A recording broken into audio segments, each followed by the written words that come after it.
उत्तराखंड कांग्रेस के खुलासे ने पूरे देश में मचा दिया तहलका। स्वामी रामदेव के सबसे करीबी की जमीनों को लेकर ऐसा पर्दाफाश किया कि सब सन्न रह गए। क्या वाकई व्यापार की आड़ में ऐसा कारनामा अंजाम दिया जा रहा है? रामदेव के सबसे करीबी और धामी जी के विवादित मंत्री धन सिंह रावत मिलकर बना रहे थे बड़ा प्लान, लेकिन कांग्रेस प्रदेश अध्यक्ष ने कैमरे के सामने माइक पर बोलते हुए जो राजफाश किया उसने मचा दिया घमासान। उत्तराखंड सरकार भी इन आरोपों से सवालों के घेरे में आई। आखिर क्यों हर मामले में धन सिंह रावत देते हैं दिखाई? सरकार मंत्री जी की वजह से पहले ही सवालों में है और ऊपर से अब स्वामी जी के चहेते से यारी ने पंगा करवा दिया भारी। खुलासा सुनकर आप भी सन्न रह जाएंगे। बालकिशन जी, अगर यमकेश्वर ब्लॉक में उनकी भूमि की गणना की जाए, जो उन्होंने सरकार से मिलकर अपने हितों को साधने के लिए अर्जित की है, कि क्या बालकिशन जी वहां भी उस मंदिर को कब्जा करने की फिराक में है? चर्चा ये है कि और वहां पर जमीन ढूंढी जा रही है धन सिंह रावत के माध्यम से। उत्तराखंड कांग्रेस के नए प्रदेश अध्यक्ष गणेश गोदियाल ने स्वामी रामदेव के सबसे करीबी आचार्य बालकृष्ण और धामी सरकार के मंत्री धन सिंह रावत को लेकर कुछ ऐसे खुलासे किए हैं जिनकी वजह से उत्तराखंड की सियासत में तहलका मचा हुआ है। उत्तराखंड की सरकार सवालों के घेरे में है। मंत्री धन सिंह रावत एक बार फिर विवादों से घिरे दिखाई दे रहे हैं और स्वामी रामदेव के सबसे करीबी आचार्य बालकृष्ण भी अब सवालों के घेरे में है और खुद स्वामी रामदेव पर भी सवाल खड़े हो रहे हैं। गणेश गोदियाल ने प्रेस वार्ता बुलाई थी। तमाम कैमरामैन और रिपोर्टर्स उनके सामने बैठे थे। गणेश गोदियाल कैमरे पर बोल रहे थे और एक एक करके धन सिंह रावत और आचार्य बालकृष्ण की जोड़ी के काले चिट्ठे खोल रहे थे।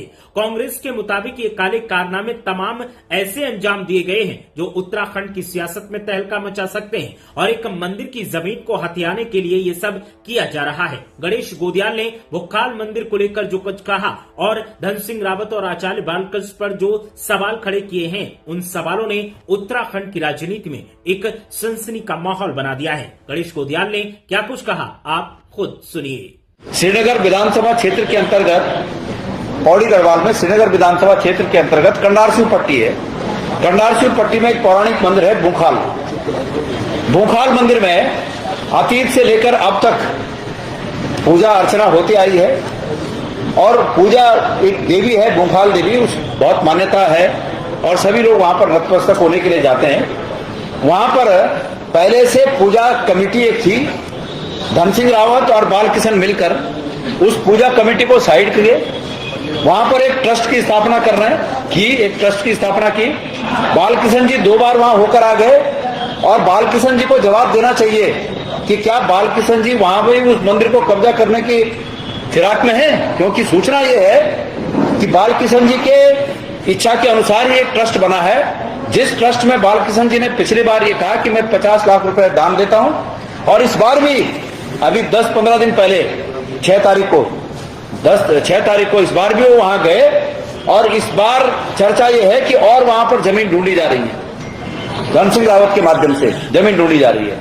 तो आखिर ये बालकिशन उत्तराखंड में इतनी जमीनों का करना क्या चाहते हैं?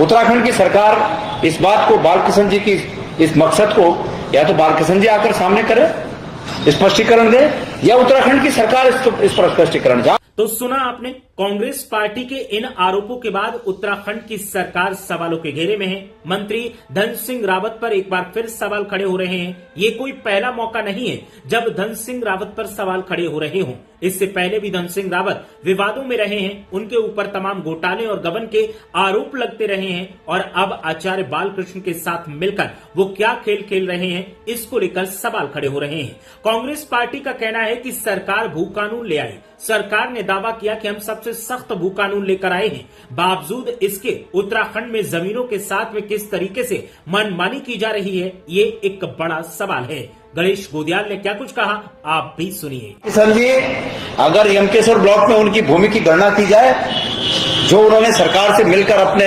हितों को साधने के लिए अर्जित की है, तो मैं सरकार से मांग करता हूं कि सरकार सार्वजनिक करे। पतंजलि, बालकिशन और बालकिशन जी की कंपनियों से जो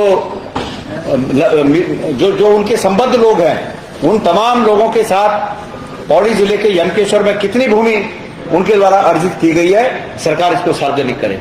बात सिर्फ यहीं तक थम जाती तो बात अलग थी, लेकिन गणेश गोदियाल ने भविष्य की योजनाओं, भविष्य की रणनीति को लेकर भी बड़ी बात कह दी और कहा कि जब हमारी सरकार बनेगी, हमारा मुख्यमंत्री होगा, हम सत्ता में होंगे तो ऐसे लोगों पर हम कार्रवाई करने का काम करेंगे। धन सिंह रावत को लेकर गणेश गोदियाल ने जो कहा है, आचार्य बालकृष्ण को लेकर गणेश गोदियाल ने जो कहा है, उसने अब एक और बड़ा सवाल खड़ा कर दिया है कि क्या कांग्रेस पार्टी अपनी सियासी पिच तैयार कर रही है। ये तो आने वाले वक्त में पता चलेगा, लेकिन गणेश गोदियाल ने क्या कुछ कहा वो एक बार और सुनिए। जहां तक कांग्रेस का प्रश्न है, मैं तमाम साथियों के माध्यम से ऐलान करना चाहता हूं कि जिस दिन भी यहां की जनता के आशीर्वाद से इस प्रदेश में कांग्रेस की सरकार बनेगी, मैं इस प्रदेश के उन तमाम बाल कृष्णों को जिन्होंने इस प्रदेश की जमीनों को कब्जा करने के लिए नियत पाली हुई है, उनको जनता के सामने बेनकाब करूंगा।